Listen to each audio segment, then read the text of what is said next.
Maulana Muhammadin wa ala alihi wa sahbihi ajma'in. Qala Allah Ta'ala fil Qur'anil Karim, a'udzu billahi minasyaitonir rajim. Ya ayyuhalladzina amanu taqullaha wal tanzur nafsum ma qaddamat lighad wattaqullaha innallaha khabirum bima ta'malun. Baik, hari ini mungkin ini pembahasan tentang sholat, bisa jadi yang terakhir tentang sholat ya. Karena kita sudah cukup panjang pembahasan tentang sholat ini. Nah, di hari ini mungkin ada beberapa hal tentang sholat sunat yang kemarin sudah dibahas sebenarnya ya, beberapa poin.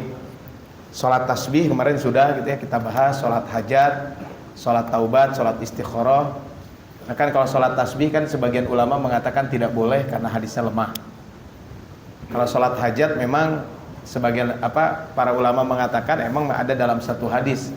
Kalau kamu punya kebutuhan maka ambillah air wudhu kemudian sholat 2 rakaat. Kemudian setelah itu berdoa kepada Allah Subhanahu Wa Taala.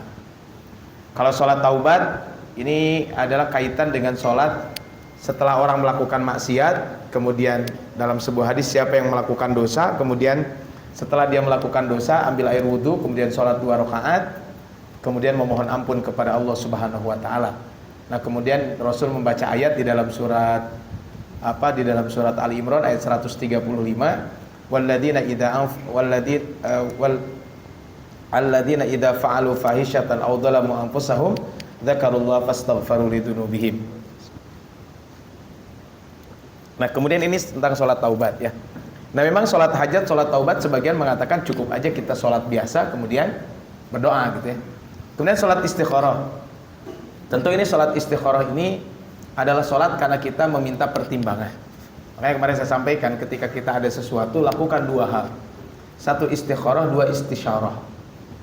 Jadi pertama kalau ada sesuatu yang meragukan kita, maka yang pertama kita lakukan adalah istisyarah dulu, meminta pandangan orang-orang yang ahli di bidangnya. Artinya kalau masalah agama mungkin bertanya dulu gitu ya, termasuk masalah-masalah urusan duniawi, maka kita bertanya dulu, itu namanya istisyarah. Kemudian setelah istisyarah apa? Istikharah, jangan lupa kita memohon perlindungan kepada Allah Subhanahu Wa Taala. Ini adalah kaitan dengan sholat istikharah. Sholat Id. Nah ini sholat Id ini mungkin yang sering terjadi perbedaan di kita. Sholat Id itu begini. Kalau di sebuah negeri sudah sholat Id, apakah negeri lain harus ikut? Ini memang terjadi perbedaan. Di Indonesia kan beberapa kali berbeda antara pemerintah dengan ormas Islam tertentu. Atau di beberapa tempat suka berbeda. Di negeri A sudah terlihatan hilal, di Indonesia belum. Akhirnya apa? Sebagian warga Indonesia ikut negeri tersebut. Contohnya kan sering masalah Idul Fitri atau Idul Adha kaitan dengan Saudi. Nah, kan banyak kan kita begitu ya. Akhirnya sholat idnya apa? Ikut pemerintah Saudi. Ya, itu memang terjadi perbedaan di kalangan para ulama tentang itu gitu ya, tentang sholat id ini. Taib. Mungkin tentang sholat id ini saya akan bahas beberapa poinnya. Ini tentang sholat id, dalil-dalilnya gitu ya. Dalilnya sudah jelas semua, tapi saya akan membahas di sini beberapa poin tentang sholat id ini. Pertama, hukumnya. Para ulama sepakat bahwa sholat id itu disyariatkan. Ya, tidak ada yang mengingkari sama sekali. Cuman memang yang jadi masalah adalah apa hukumnya. Jadi para ulama sepakat itu disyariatkan. Tidak ada ulama yang mengingkari kaitan dengan disyariatkannya sholat id. Cuma dalam mazhab Syafi'i mengatakan sholat itu adalah sunnah muakkadah. Ya, hukumnya adalah sunnah muakkadah, sunnah yang sangat dianjurkan. Ini wa ajma'al muslimun ala anna salatil idi masyru'atun. Para ulama sepakat bahwa sholat id itu dianjurkan. Jadi sholat id itu adalah termasuk sholat yang dianjurkan. Wa ala annaha laysat fardu ain. Sholat id itu bukan fardu ain. Tapi apa? Warasus Syafi'i wa jumhurul ashab ala annaha sunnah. Ini disebutkan bahwa para ulama Syafi'iyah mengatakan sholat itu adalah sunnah. Nah, kesunahan melaksanakan sholat ini adalah pendapat mayoritas ulama dari kalangan mazhab Hanafi, Maliki dan Syafi'i. Sedangkan ulama Hanafi mengatakan hukumnya fardu kifayah. Imam Ahmad memiliki 2 pendapat. Jadi ada sebagian mengatakan fardu kifayah. Ya, terlepas dari itu semuanya, mau fardu kifayah atau sunnah muakkadah, itu adalah kita tentu dianjurkan untuk tetap melaksanakannya. Ini adalah kaitan dengan sholat id ini. Berapa jumlah rakaatnya? 2. Nah, yang membedakan itu adalah sholat itu dengan sholat yang lain apa? Takbir di setiap rokaatnya. Nah, takbirnya ini jumlah rokaatnya 2. Nah, cuman kaitan dengan ini bahwa amal akbal fa'an yaqra ba'da takbiratul ihram du'aul istiftah summa yukabbiru fi rakaatil ula sab'at takbirat siwa takbiratul ihram. Imam Nawawi mengatakan yang paling sempurna dalam sholat Id itu apa? Dia takbiratul ihram 1 kali. Kemudian apa? Membaca doa iftitah. Doa iftitah yang kemarin kita bahas. Kemudian setelah itu takbir 7 kali. Jadi berarti takbirnya 8 kali kan? Pertama takbiratul ihram Allahu Akbar. Kemudian apa? Allahu Akbar sampai 7 kali. Di rakaat kedua 5 kali selain takbir perpindahan dari sujud ke berdiri. Nah, ini memang terjadi perbedaan di kalangan para ulama. Apakah 7 kali ini termasuk takbiratul ihram atau tidak? Jadi kalau tidak termasuk takbiratul ihram gimana? Berarti apa? Kalau tidak termasuk takbiratul ihram artinya takbiratul ihram itu 1, sisanya 7. Tapi kalau masuk ke dalam takbiratul ihram gimana? Berarti sholat itu Allahu Akbar itu dihitung sekali. Allahu Akbar itu tinggal 6 kali. Begitu juga di rakaat kedua, 5 kali itu adalah takbir dari sejak perpindahan dari sujud ke berdiri, kemudian sisanya berarti 4. Ini adalah terjadi perbedaan di kalangan para ulama. Walaupun ulama lain mengatakan kalau mau sholat Id sama saja, kalau mau membaca lemu takbirnya sekali juga boleh. Tapi punten kalau takbir sekali ngobrol dulu, bisa dikiranya itu sholat yang sesat gitu ya. Ada di sini yang sholat Id pernah cuma takbirnya sekali? Allahu Akbar langsung Bismillahirrahmanirrahim, ada nggak? Belum pernah ya? Tapi kalau ada jangan menyalahkan ya, karena itu bukan rukun. Jadi takbir takbir zawaid itu adalah takbir tambahan di dalam sholat Id khusus. Jadi dalam sholat itu secara khusus itu tambahan. Ya, ini adalah kaitan dengan ini. Adapun sholat yang dibaca memang surat yang dibaca, mohon maaf. Surat yang dibaca itu ada sebagian mengatakan surat Al-A'la dan Al-Ghasyiyah, tapi sebagian lagi mengatakan surat lain. Nah kapan waktu pelaksanaannya? Ini waktu pelaksanaannya perlu saya jelaskan. Sholat Id itu pelaksanaannya kapan? Terbentang luas dari sejak matahari terbit, sempurna bulatannya sampai menjelang zuhur. Jadi boleh sholat Id jam 11. Cuman jika mau sholat Id jam 11 malah ya jemaah panas. Itu satu. Yang kedua keburu selesai. Nah memang untuk sholat Id itu dianjurkan agak siangan sedikit. Kalau sholat Idul Fitri agak siangan sedikit. Tapi kalau sholat Idul Adha agak pagi. Ya boleh-boleh aja sih sholat Id jam, biasanya di kita kan sholat Id jam berapa? Jam 7 ya biasanya. Sholat Idul Fitri itu jam 7, Idul Adha biasanya lebih pagi. Ya tapi tadi memang boleh-boleh saja. Namun para ulama sepakat bahwa waktu yang afdal adalah ketika matahari sudah naik, yaitu ketika sinar matahari sudah mulai menyengat panasnya. Artinya yang paling utama itu adalah setelah syuruk sempurna. Setelah terbit matahari sempurna baru sholat Id ketika itu. Jadi ini adalah kaitan dengan pelaksanaan waktu pelaksanaan sholat Id. Nah kebiasaan di Indonesia ketika melaksanakan sholat Id, Idul Adha biasanya lebih cepat atau lebih pagi pelaksanaannya dibanding Idul Fitri yang agak diakhirkan waktu pelaksanaannya. Ternyata ini memang sesuai fatwa Imam Nawawi. Kata Imam Nawawi, wattafaqat nusus Syafi'i wal ashab ala annahu yustahabu ta'jilu sholatil adha wa ta'khiru sholatil fitri.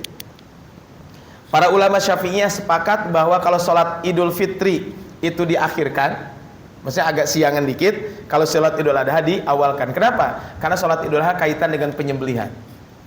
Gitu ya kaitannya. Tempatnya di mana? Nah ini memang para ulama berbeda pendapat tentang sholat Id. Madzhab Syafi'i mengatakan sholat Id paling afdal dikerjakan di masjid. Jika memang masjidnya bisa menampung jamaah yang banyak. Jadi kalau jemaahnya bisa tertampung di masjid, maka lebih utama tuh sholat Id itu di masjid. Namun jika tidak bisa menampung jamaah, maka boleh dilaksanakan di tanah lapang. Jadi imam dalam madzhab Syafi'i bahwa yang namanya sholat itu lebih utama di mana? Di masjid. Kalau cukup, kalau tidak cukup, baru di tanah lapang. Namun madzhab Syafi'i tidak melarang dan tidak memakruhkan jika ada yang melaksanakan sholat Id di lapangan. Ya walaupun masjidnya luas, hanya saja dipandang dari segi keutamaan lebih utama. Kenapa kok di masjid lebih utama? Karena masjid itu tempat sholat, sedangkan lapangan bukan tempat Sholat ini adalah kaitan dengan sholat id ini. Nah, sehingga kalau kita berbicara tentang sholat id ini, memang kita akan banyak berbicara tentang apa? Tentang tadi, tempatnya di mana. Walaupun memang kalau kita lihat, Rasul itu dulu sholat idnya di musola. Musola itu apa? Musola itu tanah lapang yang digunakan untuk sholat id. Di Indonesia ada nggak? Ada di Indonesia tanah lapang yang digunakan sholat id? Ya, tapi itu bukan tanah lapang khusus ya, itu mah lapangan bola gitu ya.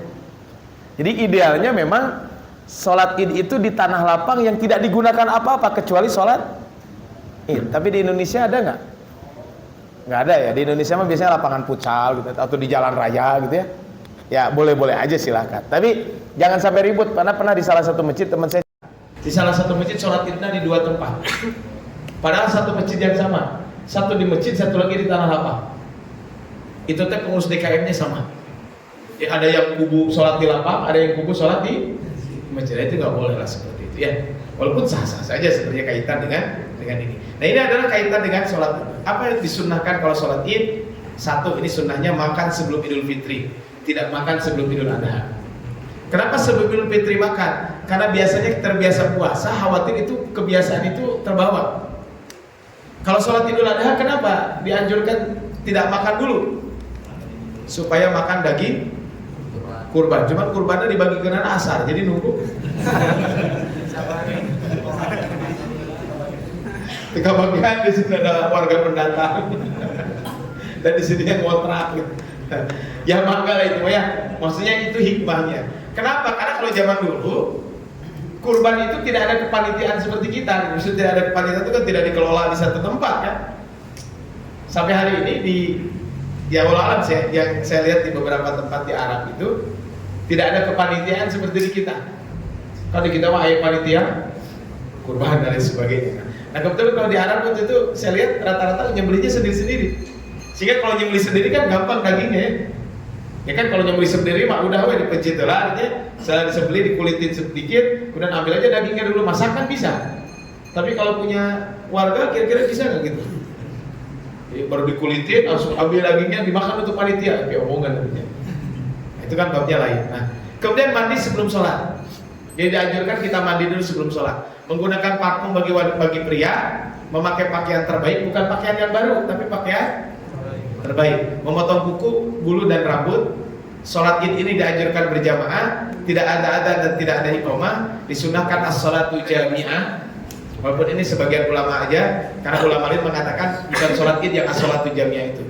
Menjaharkan bacaan dan takbir saat sholat. Disunahkan khutbah 2 kali setelah sholat, dan disunahkan takbir 9 kali pada khutbah pertama dan 7 kali pada khutbah kedua. Ini biasanya di sebagian masyarakat yang poin 11 dan 12 ini, mohon maaf ya, ini yang nomor 11 dan nomor 12 ini memang terjadi perbedaan di kalangan para ulama. Apakah sholat id ini diakhiri dengan khutbah 2 kali atau khutbahnya sekali? Ya ada yang sekali, ada yang 2 kali. Kalau saya biasanya kalau diminta untuk sholat id, kalau khutbah id maka apa? Saya lihat, apa yang saya lihat coba? Kalau sholat, lihatnya ada kursi atau enggak? Kalau ada kursi berarti khutbahnya 2 kali. Kalau tidak ada kursi, 1 kali. Nah seringnya adalah 1 kali. Kenapa? Karena tidak disiapkan kursi gitu. Kan begitu. Oh kalau ada kursi berarti khutbahnya 2 kali. Kan disiapin kursi. Ya makanya di sini disunahkan khutbah 2 kali. Jadi khutbah id itu bukan wajib, sunnah saja. Sehingga kalau kita tidak mendengarkan khutbah boleh nggak? Boleh, tapi jangan ribut.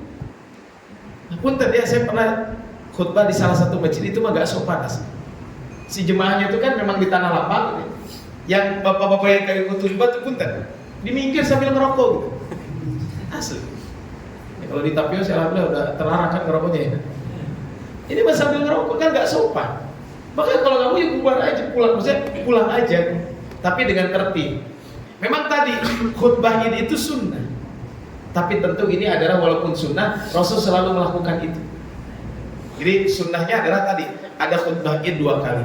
Misalnya 2 kali itu bukan 2 kali sholat, tapi 2 kali khutbah. Khutbah pertama dan khutbah kedua. Nah di kita kan soal takbirannya. Apa hukum takbiran ini? Takbir itu disunnahkan untuk memperbanyak takbir pada hari raya id. Sebenarnya ini pada hari raya. Tapi takbiran boleh dilakukan secara berjamaah atau sendiri dengan suara keras ataupun suara lirih.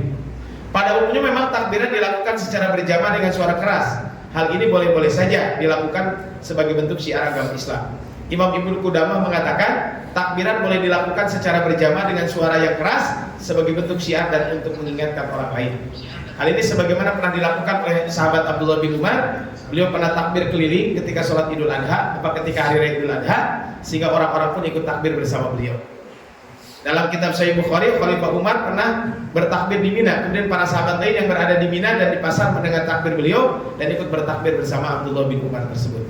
Sehingga dari penjelasan tersebut dapat kita ambil kesimpulan bahwa bertakbir atau takbiran pada hari raya itu dibolehkan, ya.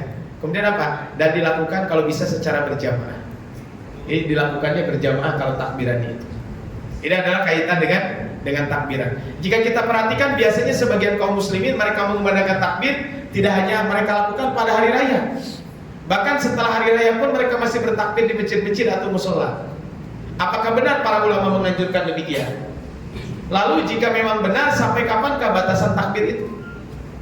Para ulama membedakan antara takbir Idul Fitri dan Idul Adha. Kalau Idul Adha itu takbirnya dari tanggal 1 sampai 13. Jadi kalau besok tanggal 1, maka dari sejak nanti malam itu takbir sampai kapan? Sampai tanggal 13 itu Idul Adha. Nah, kalau Idul Fitri, jumhur mengatakan bahwa takbir pada hari Idul Fitri dikumandangkan sejak malam hari dan berakhir pada waktu imam naik mimbar. Makanya di kita kan suka ada takbiran kapan? Dari malam kan, makanya disebut dengan malam takbiran, gitu ya. Nah, ini adalah, jadi setelah khutbah Id disampaikan maka takbir pada hari raya Idul Fitri sudah tidak dianjurkan lagi untuk dikumandangkan. Adapun takbir pada hari Idul Adha, para ulama berselisih pendapat. Abu Hanifah mengatakan takbir hari Idul Adha itu dikumandangkan sejak fajar hari Arafah sampai sampai asar hari raya Idul Adha. Tapi ini takbirnya bukan takbir mutlaknya, yang muqayyadnya. Namun dua sahabat lain, Abu Yusuf dan Muhammad bin Hasan Asy-Syaibani berpendapat takbiran itu dikumandangkan hingga waktu asar pada hari raya Tasyrik. Jadi bedanya itu ya. Kalau yang pendapat pertama tadi takbirnya sampai sore, tapi kalau dalam buku ini disebutkan bahwa itu dari sejak tanggal 9 sampai tanggal 13. Sedangkan mazhab Maliki mengatakan mengumandangkan takbir pada hari Idul Adha dimulai sejak waktu zuhur tanggal 10 dan berakhir hingga waktu subuh pada hari raya Tasyrik. Mazhab Syafi'i mengatakan bahwa takbir pada hari Idul Adha itu menjadi bagi dua. Muqayyad ada mutlak. Apa muqayyad ada mursal atau mutlak. Kalau muqayyad itu waktunya ditentukan, itu kapan? Dari sejak takbiran, malam takbiran sampai kapan? Apa takbir muqayyad itu apa? Takbir dikumandangkan setelah menunaikan sholat fardu. Adapun takbir mursal kapanpun. Nah, takbir muqayyad itu dilakukan kapan? Ya memang tadi setelah sholat Idul Fitri. Setelah sholat Idul Adha itu namanya muqayyad. Sebagian lagi mengatakan muqayyad itu dari tanggal berapa? Dari tanggal 9. Ya, emang ada terjadi perbedaan kaitan dengan bab ini. Nah, salah satu keutamaan pada malam hari raya adalah doa mustajab atau dikabulkan oleh Allah Subhanahu wa taala. Makanya di hari ini jangan lupa kita untuk memperbanyak doa. Memang ini bukan hadis Nabi, tapi kata Imam Syafi'i, inna du'a yustajabu fi khamsi layalin wa fi lailatil jumu'ah. Jadi ada waktu yang mustajab itu di 5 waktu. Pertama malam Jumat. Yang kedua hari raya malam Idul Adha. Yang ketiga malam Idul Fitri. Yang keempat awal bulan Rajab. Yang kelima adalah malam nisfu Sya'ban. Ini adalah waktu yang mustajab untuk berdoa kata Imam Syafi'i. Nah, bagaimana hukumnya kalau Idul Fitri atau Idul Adha berbarengan dengan hari Jumat? Ini pun terjadi perbedaan. Ada yang mengatakan bahwa kalau Idul Fitri terjadi di hari Jumat maka tidak perlu sholat Idul Fitri atau Idul Adha. Tapi ulama lain mengatakan lihat dia jauh atau dekat dari tempat sholat ke tempat dia tinggal. Kalau jauh tidak usah sholat Id. Kalau dekat harus sholat Id. Kenapa dibedakan antara dekat dan jauh? Karena zaman dulu kan orang sengaja sholat Id balik lagi kan, terus Jumatan kan akan memberatkan. Maka ini adalah kaitan dengan bagaimana kalau sholat Id berbarengan dengan sholat Jumat. Ini kalau kita berbicara tentang ini. Nah berikutnya Bapak Ibu, kaitan dengan sholat ini yang disebutkan adalah berikutnya. Ada yang disebut dengan sholat istisqa.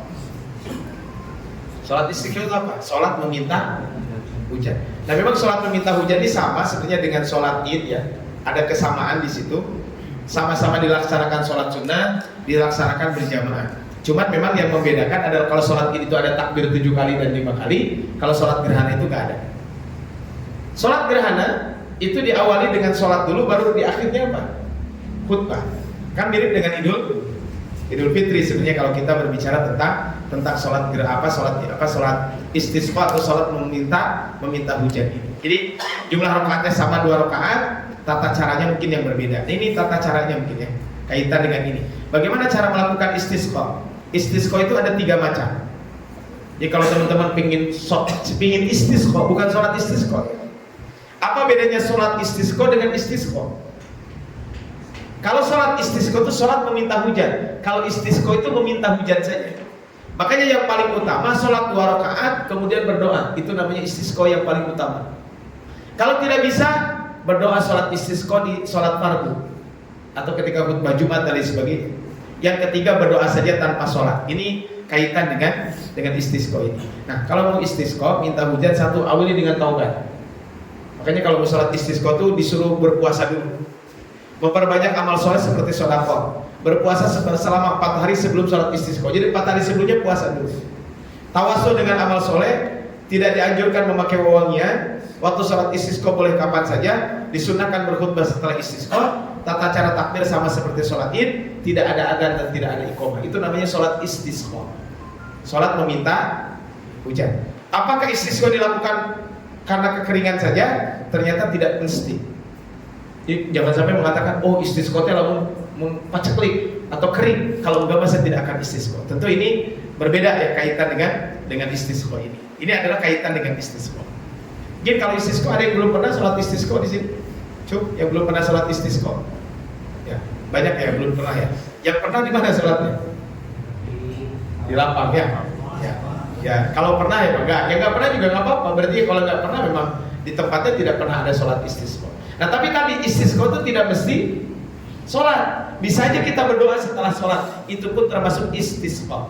Cuman yang membedakan, kalau sholat istisqa itu sholat dulu, baru khutbah kemudian berdoa. Berikutnya sholat gerhana. Jadi memang sholat gerhana itu berbeda dengan sholat yang lain. Apa bedanya? Kalau sholat lain kan begini. Kalau saya sholat zuhur, maka apa? Kalau sholat gerhana itu apa? Yang membedakan begini kalau sholat gerhana. Jadi 1 rakaat itu adalah takbiratul ihram, Allahu Akbar. Kemudian baca doa, baca istiftah, baca doa. Setelah baca doa gimana? Baca iftitah, kemudian baca surat. Jadi itu sholat gerhana. Nah, setelah baca surat, apa yang dilakukan? Kemudian ruku. Nah, setelah ruku, bangkit dari ruku kan, sami Allahu liman hamidah. Nah, kemudian berdiri lagi, baca Fatihah lagi, baca surat lagi. Jadi 1 rakaat itu 2 kali berdiri, 2 kali ruku dan 2 kali sujud. Itu bedanya. Kemudian ruku lagi, i'tidal, sujud 2 kali, kemudian berdiri lagi. Dan disunahkan kalau istisqa waktunya panjang. Maksudnya apa? Kalau bisa sholat gerhana waktu istisqa. Kalau bisa sholat gerhana itu dilakukan kapan? Ketika gerhana dari awal sampai akhir. Jadi kalau sholat gerhananya 2 jam, kalau gerhananya 2 jam berarti sholatnya 2 jam. Ya tapi kalau mau baca kulhu aja juga boleh-boleh aja. Ya, setiap rakaat baca kulhu gitu ya, nggak apa-apa, silakan saja. Ini adalah kaitan dengan sholat gerhana. Nah, ini dalil-dalil tentang sholat gerhana ini sangat banyak ya. Tapi intinya adalah sholat gerhana itu termasuk sholat yang dianjurkan. Dan dan pendapat kalau kita lihat di sini dalam mazhab Syafi'i mengatakan salat gerhana matahari dan salat gerhana bulan hukumnya sunnah muakkadah berdasarkan ijma para ulama. Yang masuk di kalangan ahli fikih bahwa sholat gerhana itu untuk gerhana matahari dan khusuf untuk gerhana bulan. Ada perbedaan khusuf dan khusuf. Apa bedanya? Sini pakai K berarti H, apa khusuf? Sedangkan di sini adalah khusuf. Ya, jadi ada khusuf, ada khusuf. Jadi adalah 2 hal yang berbeda. Sebagian ulama membedakan. Sholatnya 2 rakaat tadi disampaikan, setiap rakaat baca Fatihah 2 kali, kemudian ruku 2 kali, sujud 2 kali, itu dihitung 1 rakaat. Ketentuan sholat gerhana disunahkan mandi sebelum sholat, berdoa dan bertakbir. Jadi kalau mau gerhana adalah mandi dulu kalau bisa. Kenapa mandi dulu? Karena akan bareng-bareng berinteraksi dengan orang. Yang kedua, dalam 1 rakaat 2 kali berdiri dan 2 kali ruku. Disunahkan membaca surat Al-Baqarah atau semisalnya. Jadi kalau sholat gerhana dianjurkan bacanya yang panjang-panjang. Disunahkan baca ruku dan sujud yang lama, sama. Disunahkan jahar pada gerhana bulan dan sir pada gerhana matahari. Kalau gerhana bulan kan malam. Kemudian disunahkan berkhutbah setelah sholat gerhana. Jadi khutbah sholat gerhana itu sunnah. Tidak khutbah pun tidak apa-apa. Tapi sayang kalau kita melewatkan khutbah bergerhana tersebut. Tapi itu dulu mungkin sebelum saya lanjutkan, barangkali ada teman-teman yang mau bertanya. Ini karena kalau yang ini kan masyhur di kita ya. Nanti setelah ini kita akan bahas sholat-sholat yang memang mungkin nggak masyhur di kita. Saya sholat nanti ada sholat awwabin dan lain sebagainya. Nanti kita bahas setelah, mungkin kalau ada pertanyaan. Maka kalau ada pertanyaan.